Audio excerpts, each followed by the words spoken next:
So I'm back with another video, and this time I'm going to be talking about tri-band filters, specifically this one, the Altair Astro one, and I'm going to process some data that I captured using my Hypercam 183C colour camera and this narrowband tri-band filter. So a little bit of background first. I live in Birmingham, as you can probably tell by the accent, and we really, well, where I live, I struggle with very severe light pollution. So I did have a H-alpha and oxygen filter that I used to use sometimes with a Hypercam. Shock horror, narrowband imaging with a colour camera. It's a little bit of a sore subject to some. But I used to find it a little bit difficult taking one filter off then putting the other one on. So when this was announced, I sort of jumped at it. Now it does come in two different flavours. So this is the tri-band version, which isolates H-beta, oxygen 3 and H-alpha. That's what it's called, tri-band. But if you have better skies than me, it does come in a quad band variation, which also adds the S2 in there as well.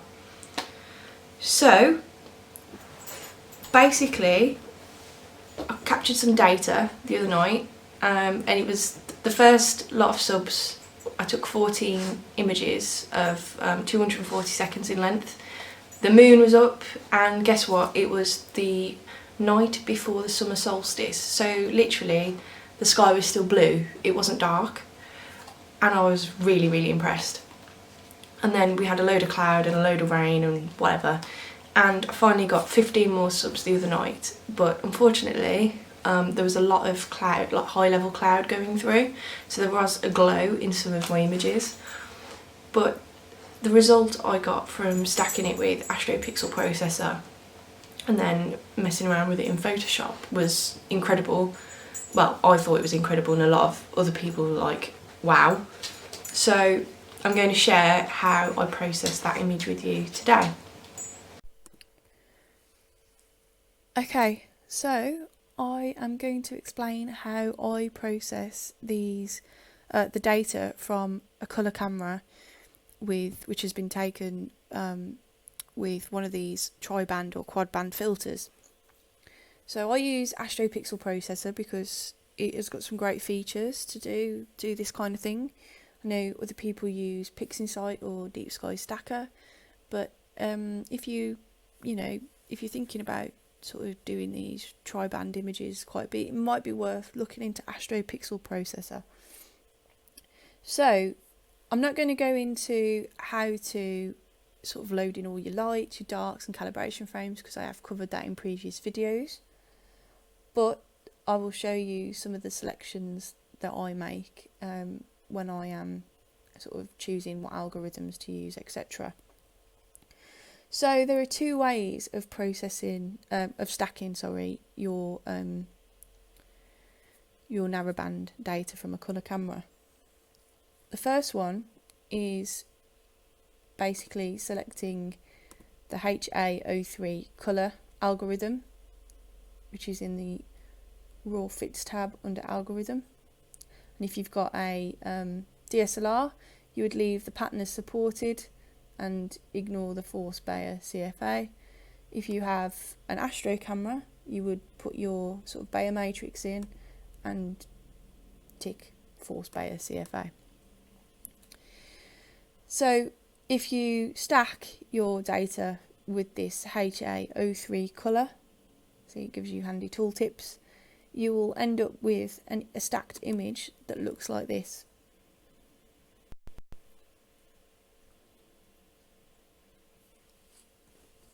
Just takes a little while. So if I stretch that a little bit further,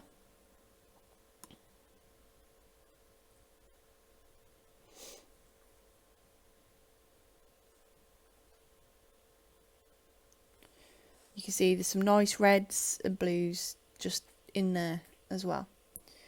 Now, I have found better results doing it a slightly different way, which is where I extract the hydrogen and oxygen data separately. So this will involve you running the stacking and calibration process twice. So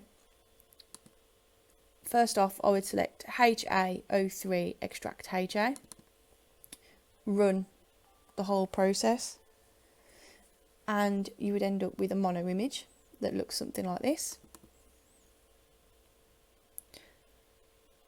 And then I would come back to this raw fits tab and change the algorithm to HaO3 extract O3, run it again, and you would end up with another mono image that looks like this. So if we switch between the two, you can see the different hydrogen alpha and O3. As you change image, the image changes, so it has been extracted successfully. So now you could either go to Photoshop and recombine these two mono images into a bicolour image, or you can actually do it in Astro Pixel Processor itself if you go to the Combine RGB tab. So what you do, make sure is that you've saved, let's just cancel off this, you've saved each image first by using the Save tab over here as a TIFF file. I tend to go for a 16-bit TIFF because then it just opens up straight away in Photoshop without having to change bit depth. Because for some reason I couldn't get it to work with the straight stacked FITS files. So for me, if you can get it to work with the FITS files, that's fine, but I had to change it to a 16-bit TIFF. So I'm going to add my HA extract TIFF and my O3 extract TIFF. So I'm going to give it a name, hydrogen alpha, and oxygen 3. So first off, I'm going to dump the hydrogen alpha completely in the red channel. And as you can see, it'll go very red. There is useful data in there, I swear. And then I'm going to put some O3 in the green, but only 80%. And I'm going to top that green channel up by adding 20% from HA in the green. Let's calculate.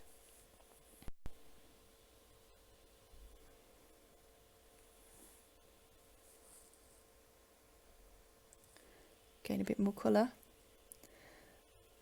And now I'm going to add 85% in the blue from O3 and 15%. Calculate.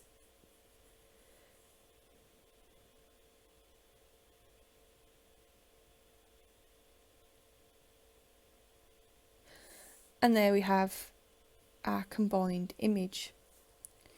So what you could then do now is save this. So if I've already saved one, but I'll save it again.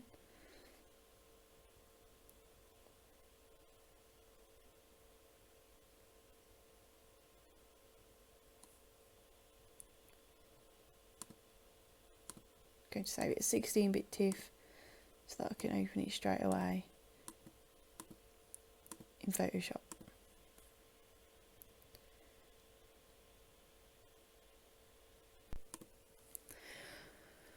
Okay, so here we are in Photoshop. I've opened up the file that we combined in Astro Pixel Processor. So first things first, I'm going to rotate it because I don't like looking at it when it's on its side. And I am just going to do a quick crop.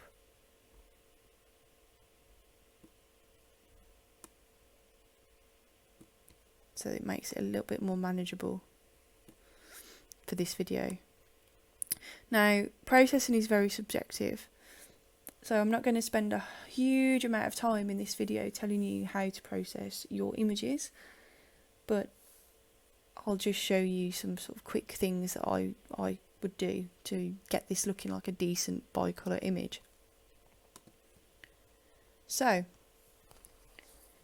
I'm going to control an L to bring up the levels tool, and I'm going to adjust the background. So that makes an instant improvement. And then I'm going to go to adjustments, hue and saturation. Just bump up the saturation just a touch.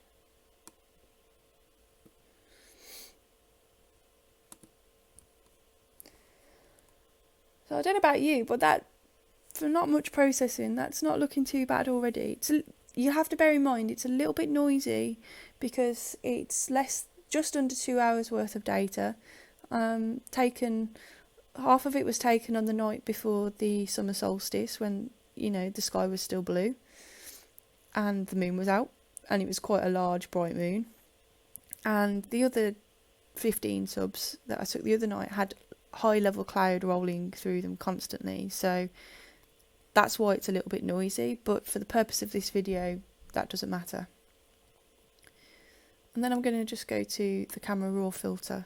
Some people don't like using this, I like it a lot, so I'm just going to touch that to the blue a little bit, and I'm going to have a look at auto. So that makes it too bright, so I'm going to go back to default. Bring up the exposure a touch and the contrast. Highlights down a little bit, and bring up the whites just a little bit. Now these tools are always controversial, but you should, if you use them sparingly. But so I'm just added a little bit of clarity. I'm not adding any texture because that just wrecks it, and either way, but if some people like that look, so have a play around and decide what works for you. And I'm going to just increase the vibrance a touch. And I'm going to go to HSL adjustments. I want to see some nice red detail, so I'm just increasing the luminance in the red,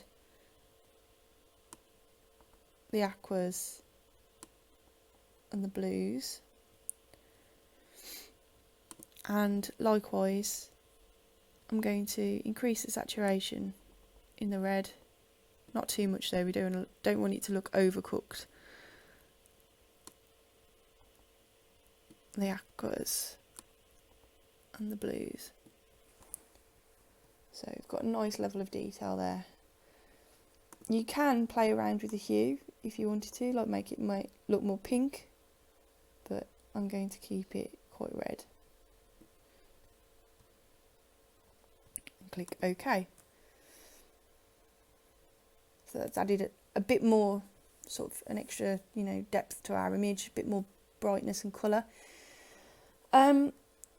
Another thing that I do use is I use astronomy tools and Annie's Astro Actions, because for 10, I think it cost me like £10. You do get a lot of tools.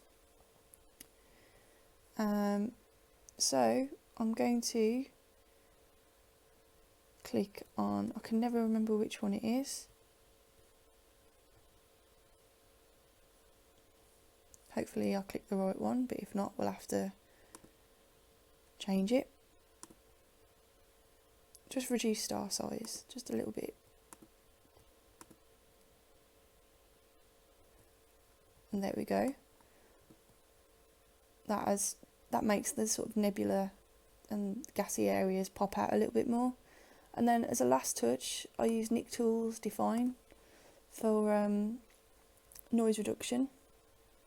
As you can see, it is quite noisy because there's not a lot of data there, and some of my star shapes are a little bit odd because I've never sort of bothered with the exact spacing for my flattener, but rest assured it is something I will get round to eventually. And I'm going to just select, I'm not going to have automatic, I'm going to switch it to manual, and I'm going to draw a box to measure the noise. And I'm going to click on reduce, and I'm going to bump this contrast noise up even further. So it's really destructive, but you kind of want to destroy all that noise. So you'll notice now when I click OK, the image is going to look really smooth and over processed and just not great.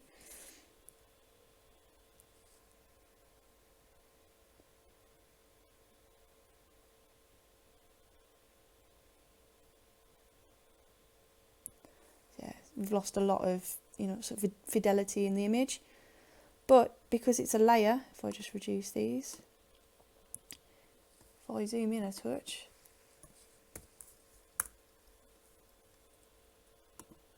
can then reduce the opacity to bring some of that noise back. So that looks a lot more acceptable to me. And then I'm just going to merge down. And there we have it. If I zoom out again so we can see the whole image. That is how I processed a bicolour image in about 5 or 6 minutes, I think it was. I think for the money with these filters you can't really go wrong, and for ease of use, instead of having to change like filter all the time, they're a really good idea.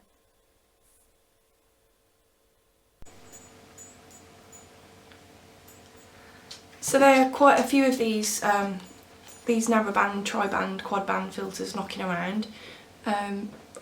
I have a lot of Altair gear, so when Altair announced theirs, I was like all over that. There is the OPT Triad, which I don't know where they got the price from, but it's wow, incredible. Like, when I say incredible, I don't mean in a good way. I mean, think $1,000 for like a 2-inch filter. Why? And then this one is, well, they're still finalising the price, but this one will be much more reasonably priced, so it'll mean that people have more accessibility to it, because I don't know about you, I could not afford to chuck $1,000 at a filter, but there we go. So you've just seen how I processed that image and the result I got. So if you have a colour camera with high pixel density and high sensitivity, such as a 183C and even like a 294, or take a look at your camera if you think, wow, I can do that, or even DSLR, you can use these with DSLR as well. Give it a go. It will cut through light pollution, it will cut through midsummer night, like not getting dark, and it will cut through light pollution and the moon like nobody's business. So highly recommend these narrowband, tri-band, quad-band filters. Thanks for watching. Bye for now.